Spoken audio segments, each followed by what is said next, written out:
what we want to do is I'm going to use the space between her top teeth as the reference. So the space between the top and the bottom teeth, hopefully those spaces are lined up. When they're not lined up, you have to draw a line.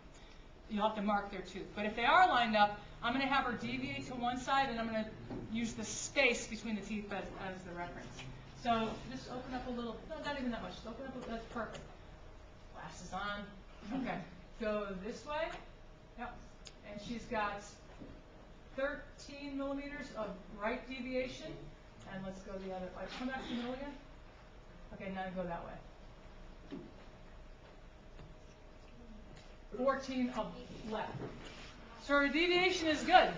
Okay, so deviation is good. Opening looks within normal limits. We're going to check protrusion. Actually, what did we say she had for opening? 42. Well, it's all relative. So her opening is actually a little bit less relative to her deviation. Right? But she could have been overbite. She could, but we'll check that too. Let's check. So somebody taking numbers, writing down. Could somebody just jot down the numbers just so we have them?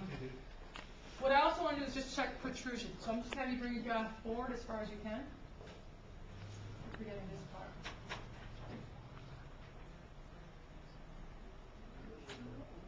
She's got 6 of protrusion.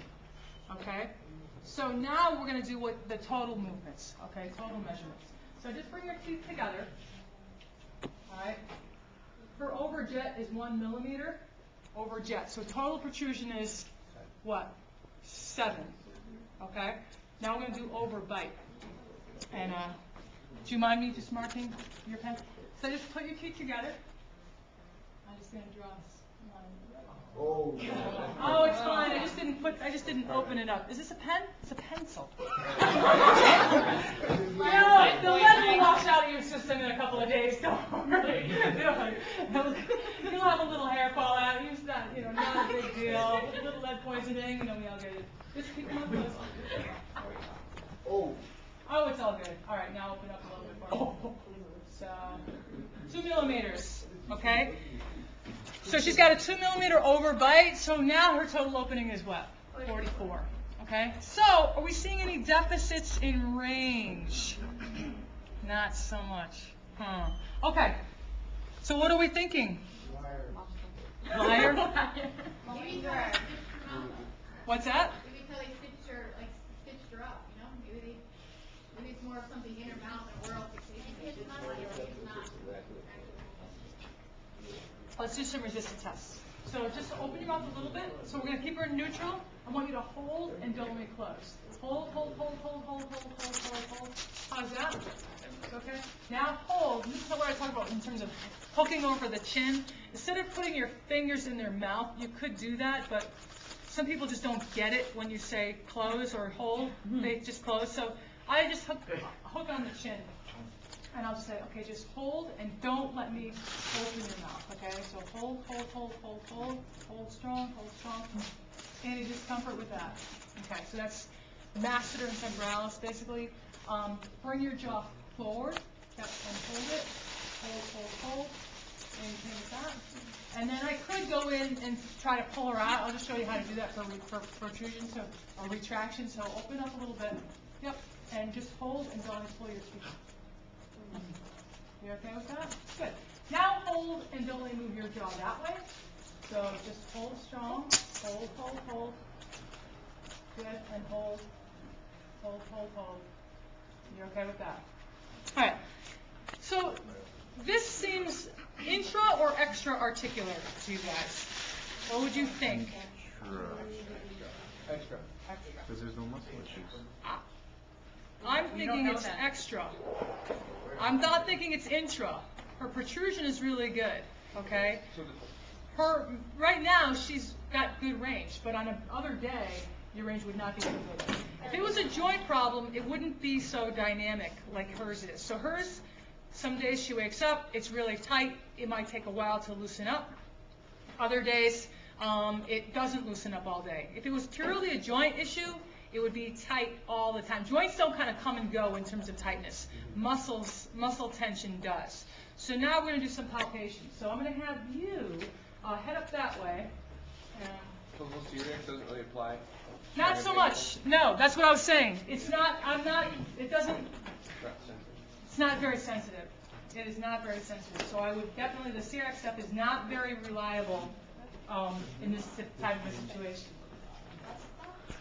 So the palpation part of this is going to be really important.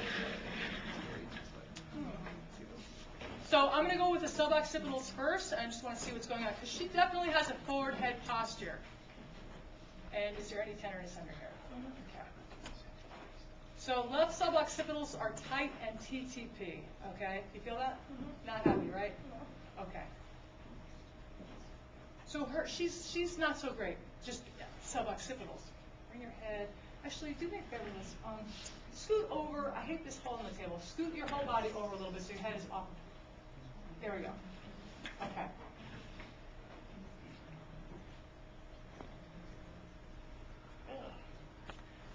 Paravertebrals, I don't know what I'm on right here, but I'm just kind of right adjacent to the cervical spine. Both sides. You feel that? Okay. I'm just using my middle finger here. She's got a lot of banding. I feel like I'm rubbing over, I don't know, some really, really tight rubber bands. I can snap my finger over under those. So that's very, very tight.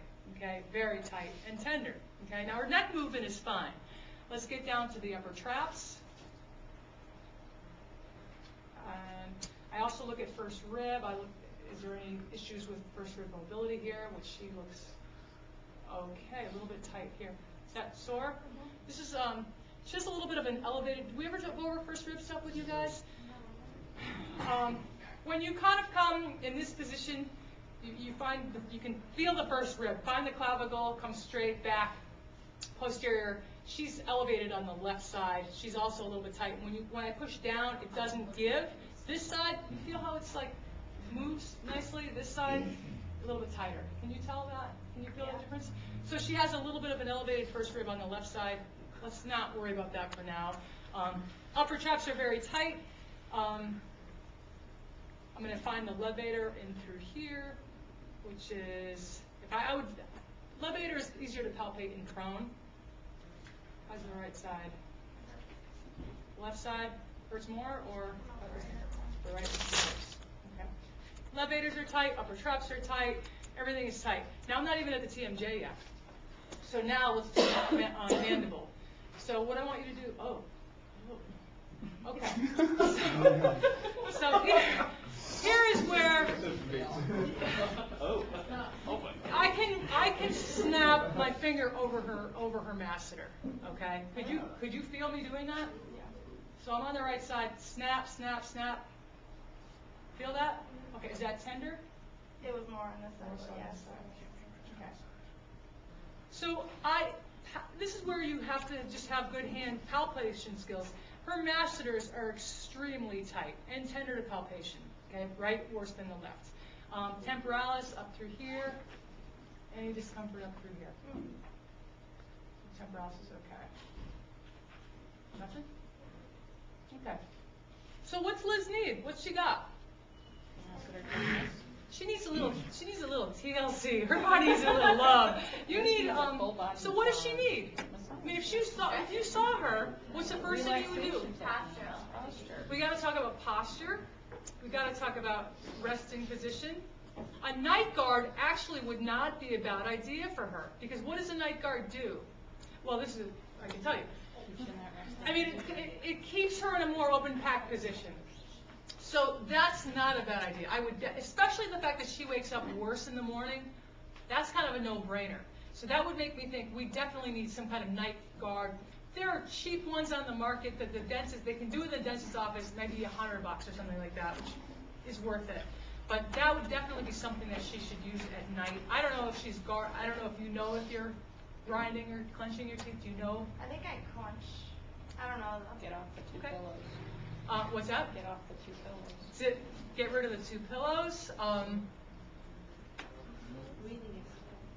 Breathing exercises. Have you guys learned about diaphragmatic breathing at all? And okay, so you know what that is. I mean, that would be something I would instruct her in day one. You know, put a book on your stomach, and I just want you to in and exhale through your belly. So